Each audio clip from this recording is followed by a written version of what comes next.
Ahora sí, abrimos a preguntas y respuestas. Tratemos de ser concretos y ordenados, por favor. Vamos a empezar por la primera fila, los 4 en la primera fila, y nos seguimos en la siguiente fila. Por favor. Quiero preguntarles, hoy informó el gobernador de Hidalgo que dio positivo al coronavirus. El 18 de marzo estuvo presente en una conferencia mañanera con el presidente Andrés Manuel López Obrador. ¿El presidente se va a hacer una prueba de coronavirus o va a tomar algunas medidas como de aislamiento o de prevención?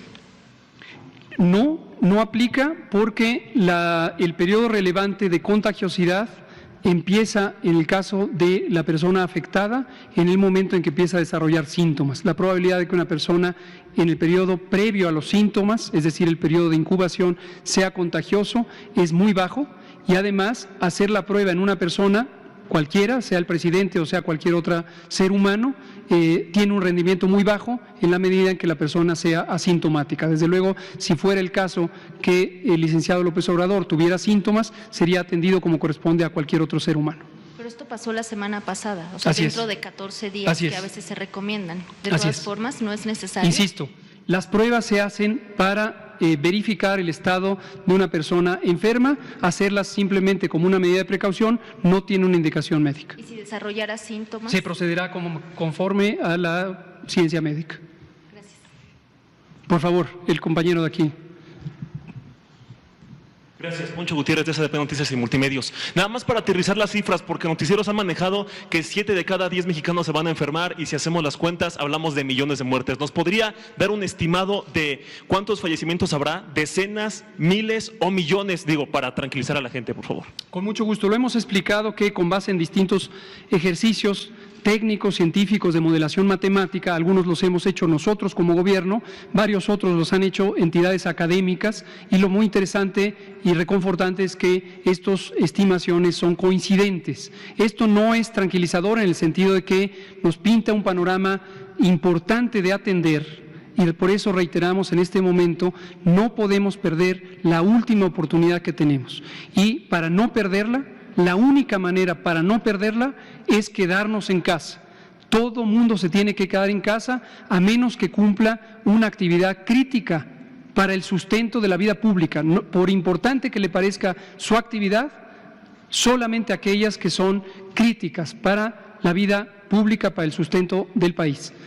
Respecto a la cantidad de casos, se ha dicho muchas veces, lo hemos dicho nosotros, lo han dicho en otros países, por ejemplo la canciller alemana Angela Merkel, tenemos que distinguir claramente la diferencia entre infección y enfermedad.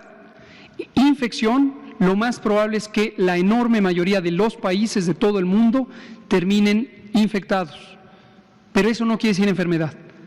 Eso debe quedar muy claro. Infección no quiere decir enfermedad.